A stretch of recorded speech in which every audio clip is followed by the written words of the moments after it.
Welcome to Path to Anandam Gita series, Freedom from Pains and Miseries to Happy, Healthy and Peaceful Life, based upon 108 mantras to awaken your soul. And Srimad Bhagavad Gita, my question and God's answers. Today's series number 82. How to know your Svabhava, your nature, your qualities, and your gunas.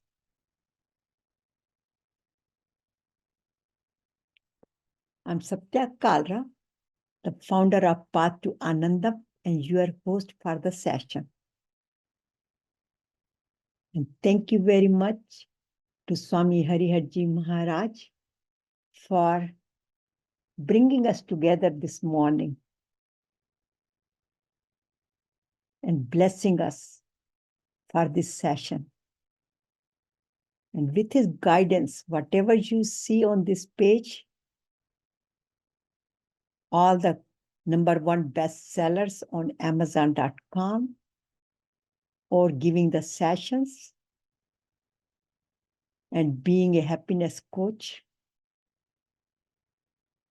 is all his blessings and his guidance.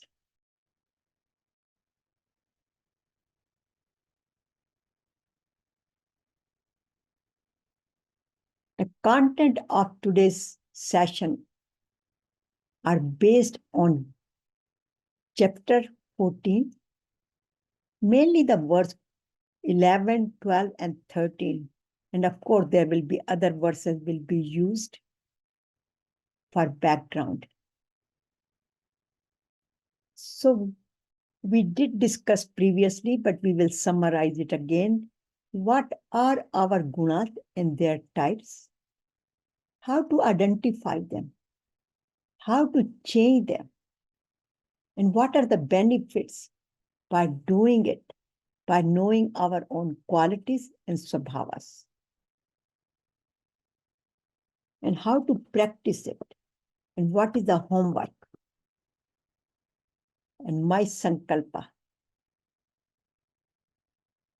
that I know myself, I know my svabhava, I know my aptitude, my habits.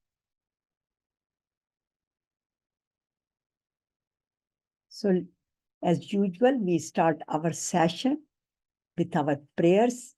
So let's start our session with prayers. Just like Arjuna, he prayed to Lord Krishna when he was confused, dejected. In other words, when he was in Vishad Yoga, totally confused, and did not want to perform his righteous duties because he thought that he did not want to get into that Kurukshetra, the bloody war. He did not know that Kurukshetra war was not just a bloody war, but it was the Dharma Kshetra, which protected. It was done for protection of society, to establish the righteousness for the society. So he initially said, Na jotasyeti Govindam, I will not perform my duty and I will not get engaged in this war. And when he was totally confused, then finally he surrendered to Lord Krishna and he said, he prayed to him and he says, please guide me.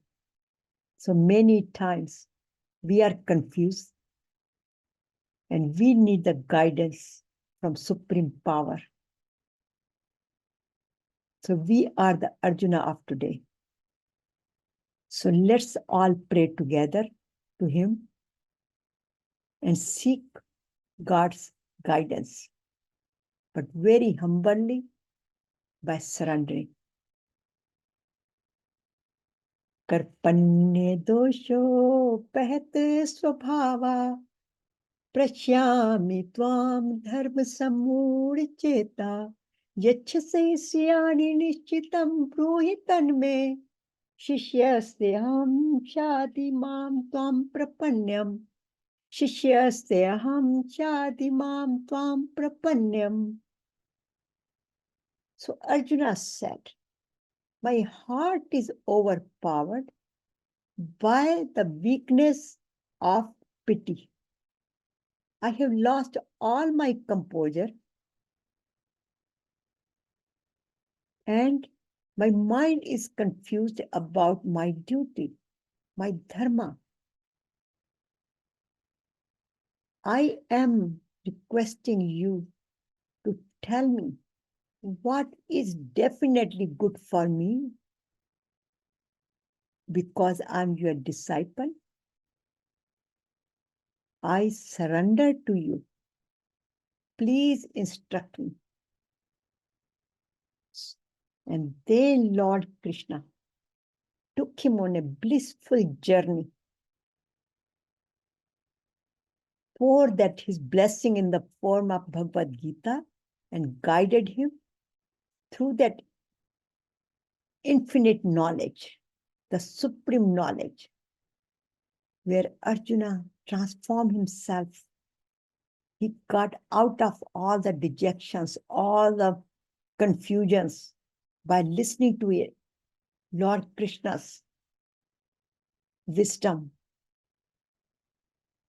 Bhagavad Gita, and purified himself and he totally transformed and uplifted himself and reached to his highest conscious level. And then he also experienced that supreme power, that his friend Arjuna was not just a supreme, just a friend, but he was the supreme power. So in Swami Hariharji Maharaj's quotations, according to him, which he gave many quotations, and I put his quotation and summarize it here, where Arjuna and his divine company were together. And you can see this image, how Arjuna is praying to him after seeing him, Lord Krishna's, this Vishal Roop. So according to Hariharji Maharaj, Bhagavad Gita is the step-by-step spiritual instruction manual to live righteously. It teaches us how to know our gunas and transcend from them, limitations, and attain our eternal happiness, peace, and experience the oneness with supreme power, which is called reach to the Param Dham. While living in this material world, not that we die and then we go to heaven and we go beyond. No, but while living in this Triguni Maya and beyond, Swami Hariharji Maharaj. So let's all go together on this blissful journey to Param Dham, experience oneness, ultimate supreme, through knowing our gunas, your Svabhavas, your nature.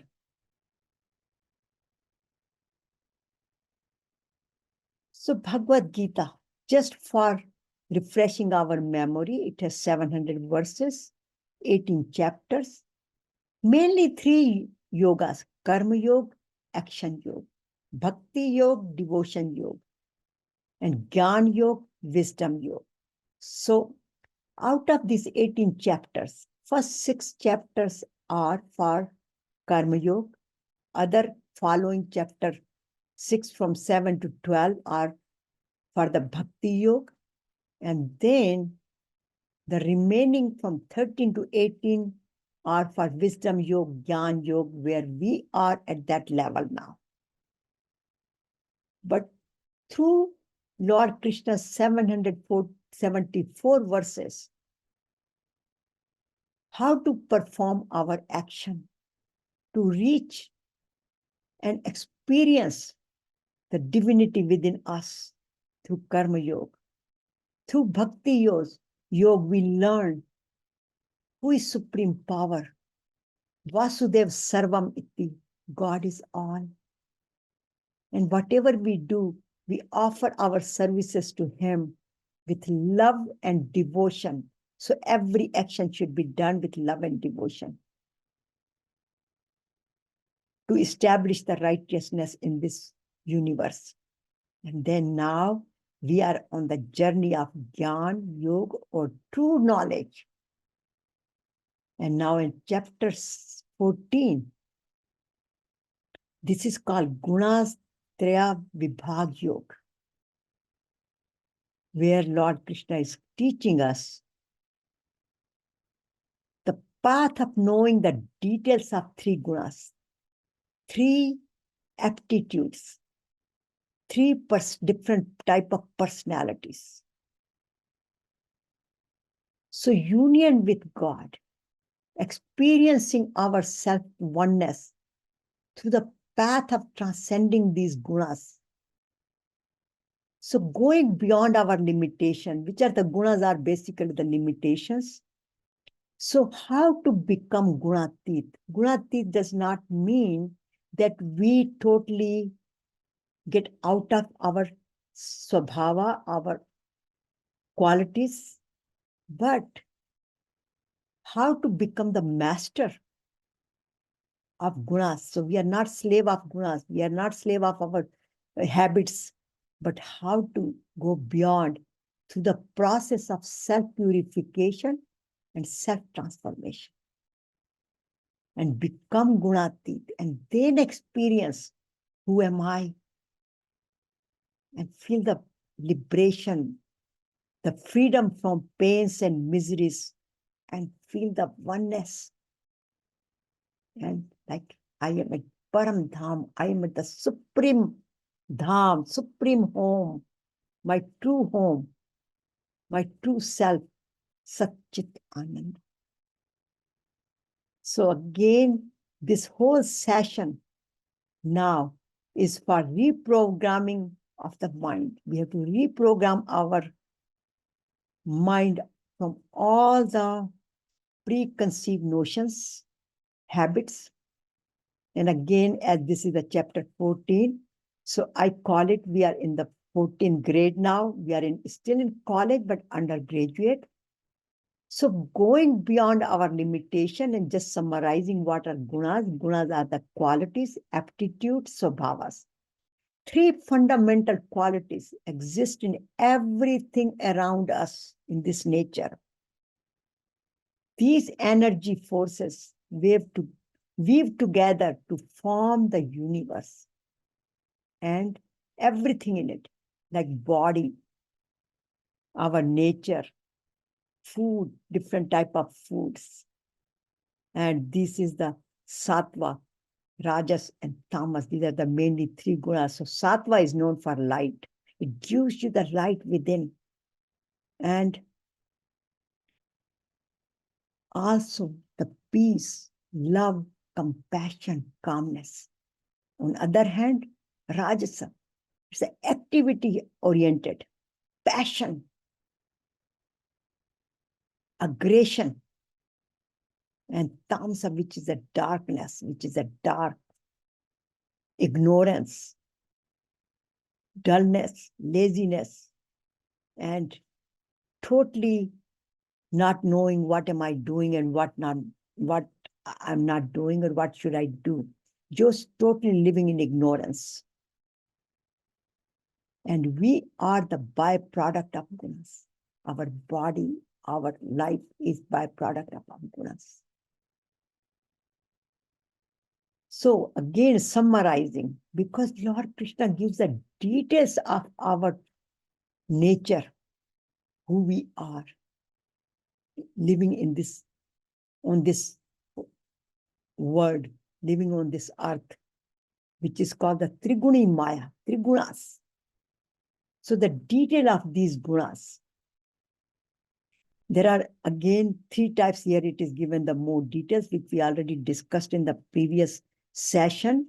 That's sattva, rajasa, and tamasa, ignorance, passion, and purity.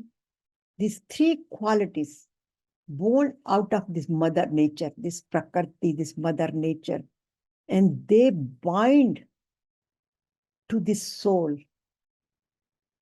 Their behavior, soul is within us, the current within us. Current never gets contaminated, never get. When, for example, if you put the green light bulb, it gives you the green light. If you put the red light bulb, it will give you the red color. And when you put very dirty light bulb, which is, you can't see beyond it, you will hardly get any light through it.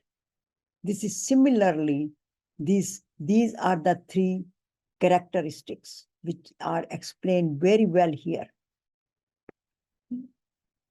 That sattva is, what is a sattva? People are balanced, they are in harmonious, they are calm, they are peace.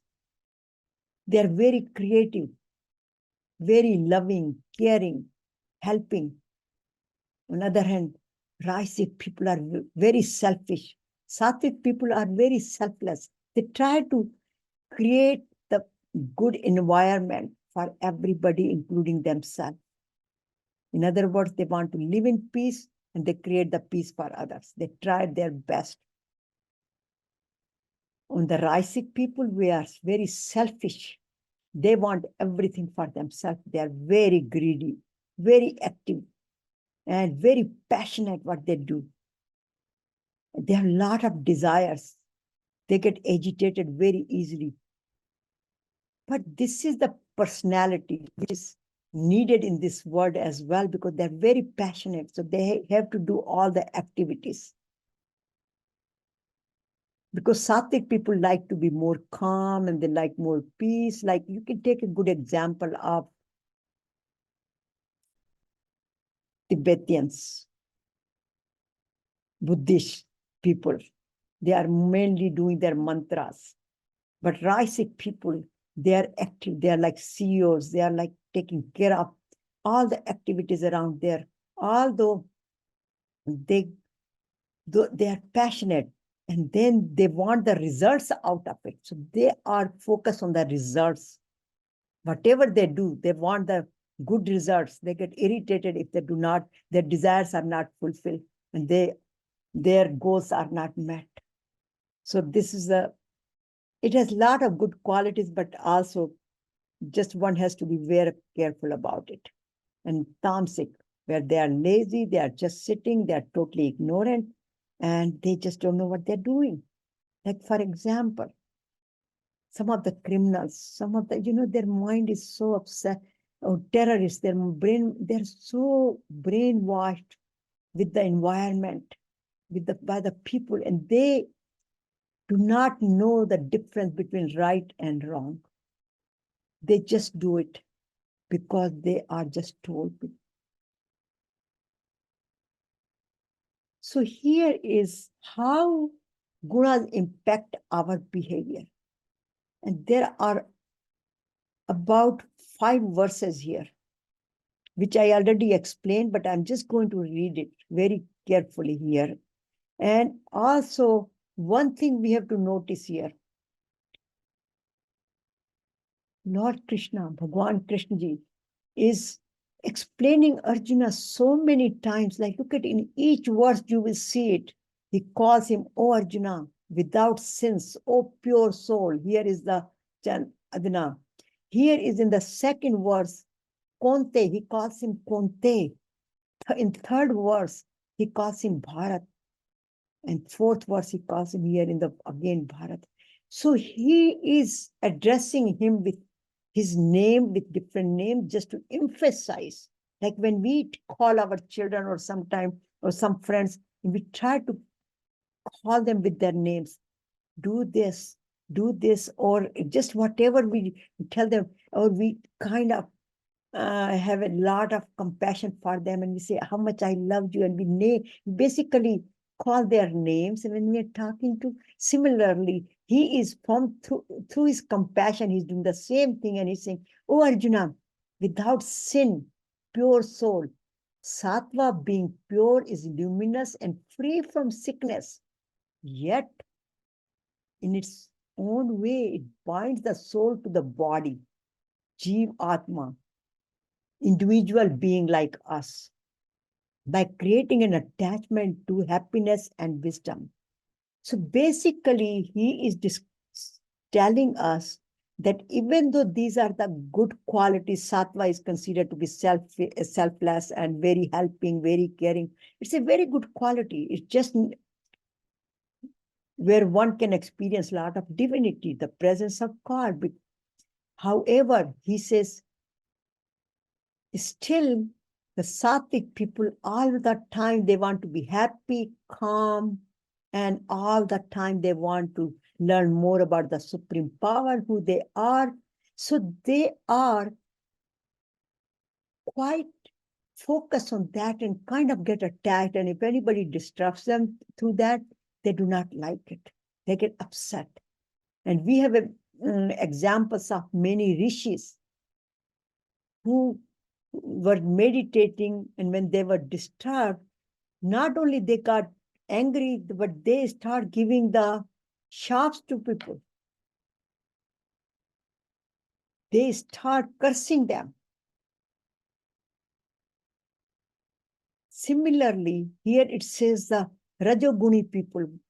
O Arjuna, Rajas is bound by intense craving and therefore is the source of desires and attachment. It binds the embodied soul, jiva, attachment to the fruits of action. So they want the results of every goal, every activity they do. On the other hand, sattvic people leave the things on, they say, Bhagwan ji ki marzi hai. It's a God's will. And on the other hand, the tamasic people, he says, know that darkness is born out of ignorance and the delusion of all embodied beings. It binds negligence, laziness, excessive sleep. Negligence means they don't know the difference between good and bad. And on the other hand, here the sattvic, oh Arjuna, sattva attaches one to the happiness of learning and knowing the spirit. We want to know more about our soul. Rajas stimulate vigorous action, and tamas obscures self-knowledge. So basically, he's summarizing it. And it clouds the discrimination, creates negligence, and triggers the wrong action because they don't know the difference between good and bad. And I put the example here, terrorists. So it takes us to next level now. Sattva dominates by suppressing rajas. So what is the relationship of this sattvic, rajasic, and tamasic nature? How these gunas impact our behavior? Why sometimes we are good, sometimes bad, and sometimes we are very good? So sometimes we are sattvic, sometimes we are rajasic, sometimes tamasic. So what can we do? And here it says that how sattva is dominant, because sattvic people put a lot of effort to control, or basically here it says dominate. The sattvic nature dominates on the rajasic nature. So in other words, they don't allow their too much passion or too much worldly things. Their focus is mainly on the sattvic thing. So they kind of, and then of course, they pay a lot of attention that the tamasic nature, ignorance does not take over. Their rajasic nature does not take over. Because most of the time we are rajasic, we live rajasic, our nature is rajasic, and with practices, we become sattvic by nature. But some people are born with the different programming because based on their previous karma, many lifetimes, they have accumulated their habits and behaviors. But at the same time, In order to practice sattvic, we have to control our rasic nature, passionate nature, our greeds, our desires. And of course, we have to live in awareness and not be overtaken by our ignorance. And we should not be lazy. That comes over and over and over in Bhagavad Gita. So sattvic nature is higher than rasic nature, and rasic nature is higher than tamasic nature. And again, in next verse, this is a beautiful one. It's now, these are the qualities and signs of gunas. Again, summarizing it. And here is very first one, 11 verse. Sarva dwareshu dehe asmin prakasha upajayate jnanam. Yada tada vidyayat vividyam sattvam ityat. And then, in other words, when all the gates of the body are illuminated by knowledge, who am I? Know it to be manifestation of the mode of goodness. We are on sattvic nature, behaving very gently with others. We speak good, we talk, we think good, we see good, we do good, we go to good places. Then this is then at that time it should be known that when the mode of, so that is the dominated by sattvic nature. But when the mode of passion,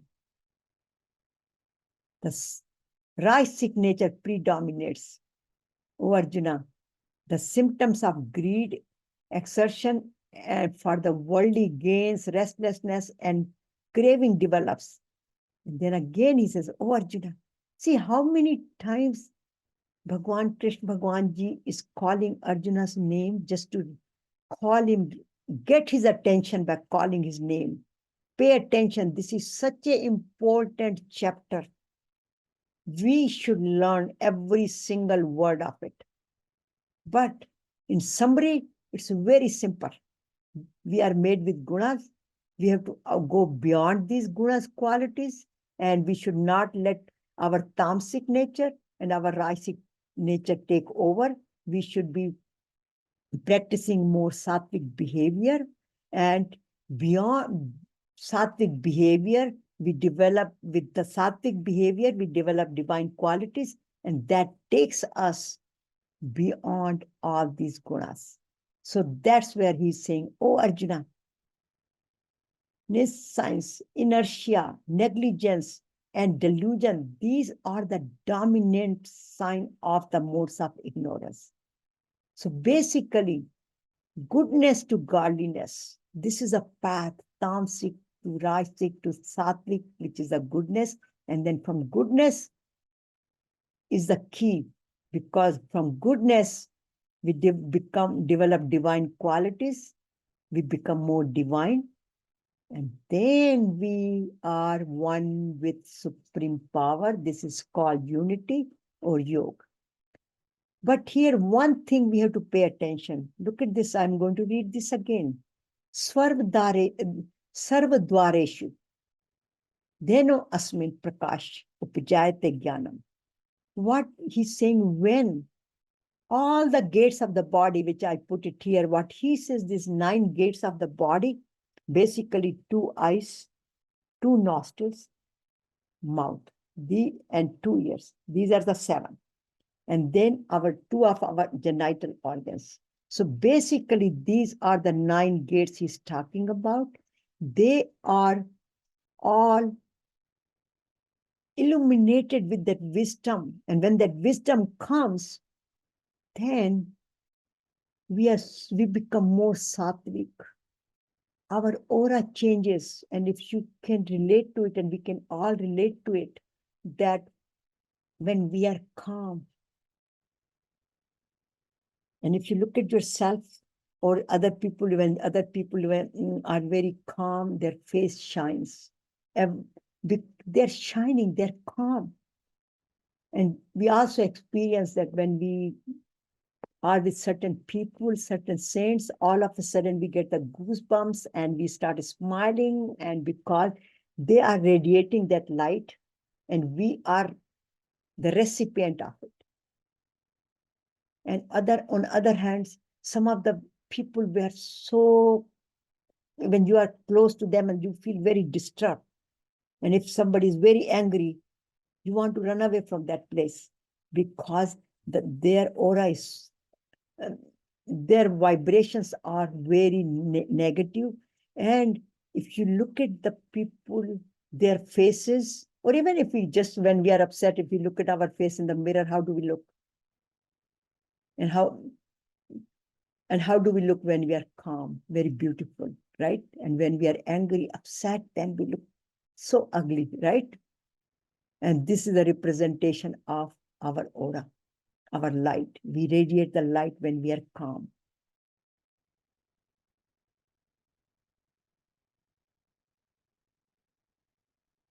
So how can we practice? And again, I just put this slide over there, that goodness to godliness, by practicing goodness. Again, thinking good, seeing good, hearing good, speaking good, eating good, doing good. That's what it means. Practicing goodness will help to reprogram a preconditioned mind. Even though we might have a preconceived notions, but when we start practicing this, our habits change, our old habits change, and that leads to self-transformation. And we are calm, which is equanimity, which is called sthit pragya. So we are very sthir. And then we experience eternal happiness, peace, ananda, satchit ananda. So godliness is the key. So godliness leads to, goodness leads to godliness, and then godliness leads to unity with supreme power. So goodness to godliness and godliness to unity with God. So basically it is the programming of the mind. And here I put it here. See how mind shifts. So in the center, and then it goes on the right and left, sometimes tamasic, sometimes rajasic, but centralized. Mind is centralized, means is calm, is sthir. So again, here comes the assessment guide. How to distinguish and recognize individual behavior based upon their gunas and characteristics. But I always put it here that know your aptitude and do your karma accordingly, successfully. Then you feel eternal happiness. So bottom line here is that we have to live in awareness, know when our tamasic nature takes over, when our rajasic nature takes over. All this is listed.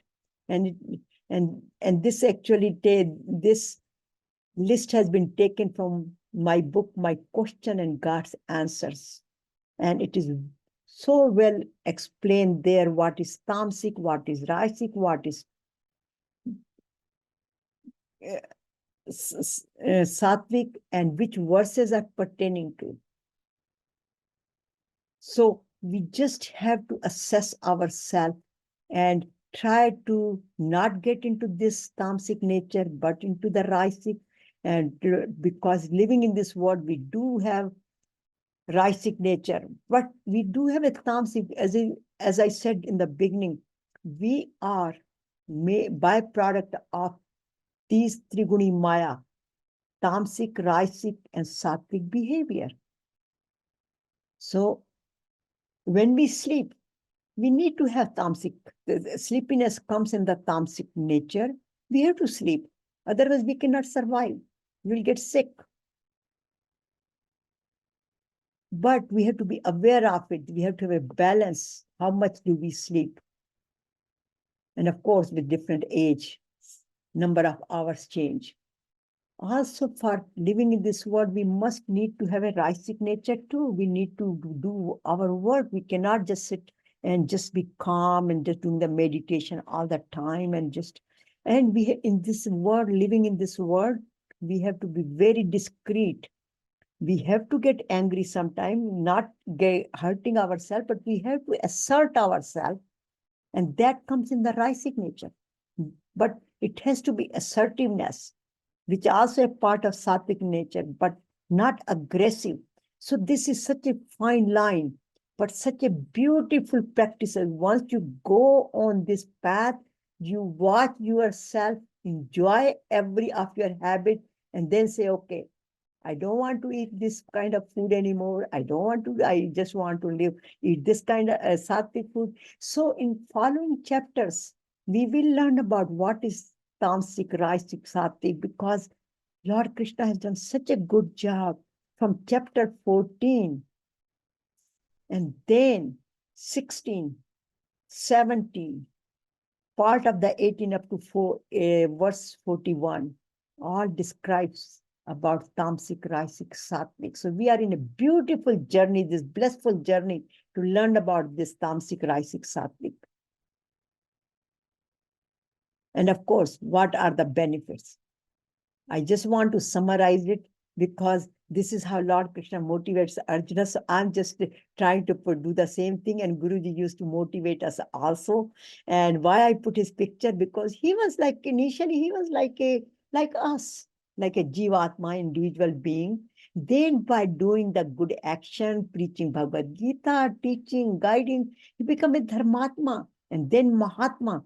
And then finally, when he left his body, his soul got into oneness. He became Paramatma with God. He merged with God. He reached to the Paramdham. And so this is where basically it says, here again, it's a different way of description, that what is tamasic? Tamasic takes us to bondage. Rajasic takes us to bondage, this birth and death over and over. Due to all these behaviors, our tamasic and rajasic nature.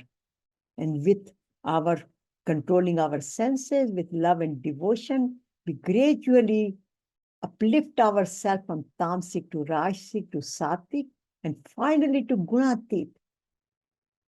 So here you can see it, how the vishad or the tamasic nature takes over. And then when and here Guruji used to say, rajasic means I-ness and my-ness, means selfishness, me, mine.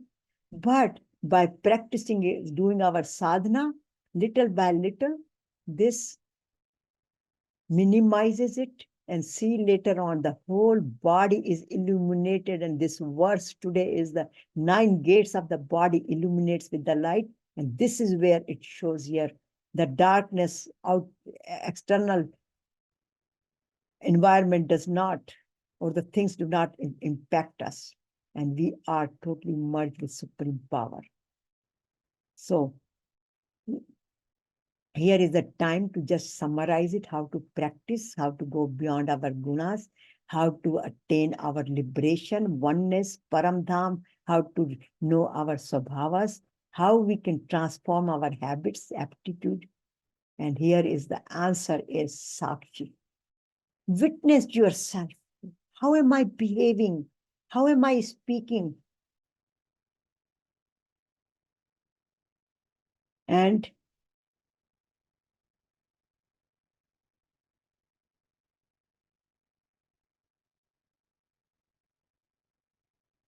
how am I behaving? How am I speaking? And focus on rising ourselves from tamasic to rajasic to sattvic. And of course, go beyond birth and death here and experience the ultimate happiness, Satchit Ananda. So in summary, we practice in the morning, starting with previous sessions and Bhakti Yoga, well, Vasudev Sarvamiti, God is all, everything is display, whole universe is created by him, which we have learned in previous sessions. And we have to align ourselves with the divinity, start our day on a positive note, start with reading Bhagavad Gita or whatever Ramayana or Guru Granth Sahib, or whatever resonates with you, or 108 mantras, or Om mantra 3 times, whatever resonates. As I said, read one message per day. Commit yourself that I'm going to focus on transforming this particular behavior of mine. And by little practicing our everyday exercises, yogas, pranayam, meditation, then we are more calm. We are taking care of our body, mind, and soul, nurturing all 3 parts of us, and then contemplating and practicing one thing at a time. And then we meditate again in the evening. We meditate again, evaluate ourselves, and if we have certain days might be good, certain days might not be good, but does not mean we have to pound ourselves. We have to just sit and pray to God for giving us the wisdom not to repeat that habit, not to repeat that behavior, and ask for his blessings and do our best. And again, in summary, Adat Buri Sudhar Lo, Ho Gaya Bhajan. This whole chapter 13 to 18 is transforming ourselves, qualifying ourselves to reach Param Dham. And that's where Lord Krishna is reminding Arjuna, oh Arjuna, oh Dhananjay, all that he's calling him with different names here, oh Bharat, oh, because just to motivate him. So we continue to do our action and then leave it up to God. Sarva dharman paritajam. Mamekam sharanam tvam. Sarva papebhyo.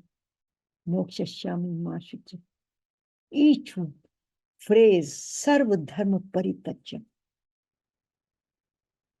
Just leave everything to me. Mamekam sharanam braj. Come to me.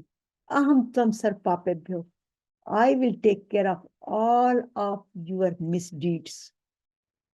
Moksha Shami Mashicha, don't worry about it.